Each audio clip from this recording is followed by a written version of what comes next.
Rocking star Yash ನಟನೆಯ ಅತಿ ನಿರೀಕ್ಷಿತ ಟಾಕ್ಸಿಕ್ ಸಿನಿಮಾದ ಟೀಸರ್ ಬಂದಿದೆ. ಚಿತ್ರದ ರಾಯ ಪಾತ್ರದ ಪರಿಚಯ ಎರಡನೇ ಟೀಸರ್ನಲ್ಲಿರೋದು.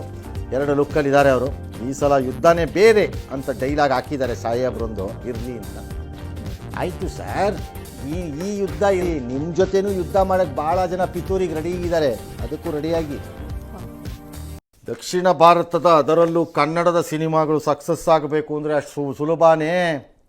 ಎಂತೆಂಥ ಶಕುನಿಗಳಿವೆ, ಅದಾಗಬಾರ್ದು ಅಂತ ಬಯಸಕ್ಕೆ ಒಳಗೆ ಮತ್ತು ಹೊರಗೆ ಎರಡೂ ಕಡೆ ಇವೆ. ಅಯ್ಯೋಯ್ಯೋ, ಅದಕ್ಕೆ ಹೇಳಿದ್ದು ನಾನು ಅದನ್ನು. ನನ್ನ ಉದ್ದೇಶ ಅಂದರೆ ನಮ್ಮ ಕರ್ನಾಟಕದ್ದು, ಕನ್ನಡಕ್ಕೆ ಸಂಬಂಧಪಟ್ಟಿದ್ದು, ಕನ್ನಡದವ್ರದ್ದು ಯಾರದ್ದಾರು ಆಗಲಿ ಕ್ಲಿಕ್ಕಾದರೆ ನಾವು ಎದ್ದೆದ್ದು ಕುಣಿಬೇಕು. ಯಾಕಂದರೆ ನಮಗೆ ಸಂತೋಷ ಪಡೋಕ್ಕದು ಒಂದೇ ಇರೋದು. ಇನ್ನು ಸುತ್ತಲೂ ಕತ್ತಲೆ ಇದೆ. ಕಚಡಗಳು, ಕಂತ್ರಿಗಳು, ಬೋಗಸ್ ಫೆಲೋಸು, ದರೋಡೆಕೋರರು, ಹೇಸಿಗೆ ತಿನ್ನೋರು, ಸ್ವಾರ್ಥಿಗಳು, ಭ್ರಷ್ಟರು ಎಲ್ಲ ಸುತ್ತಲೂ ಇದೆ. ಹಾಗಾಗಿ ಈ ಥರದ ಎಂಟರ್ಟೈನ್ಮೆಂಟ್ ಎಲ್ಲರೂ ಸಂತೋಷ ಪಡೋಣ ರಾಜ್ಯದ ಬಗ್ಗೆ. ಸಕ್ಸಸ್ ನೋಡಿ. ಈ MTV ಸಿಟಿ ಯುಗದಲ್ಲಿ ಖುಷಿಯಾಗಿರ್ಬೇಕು.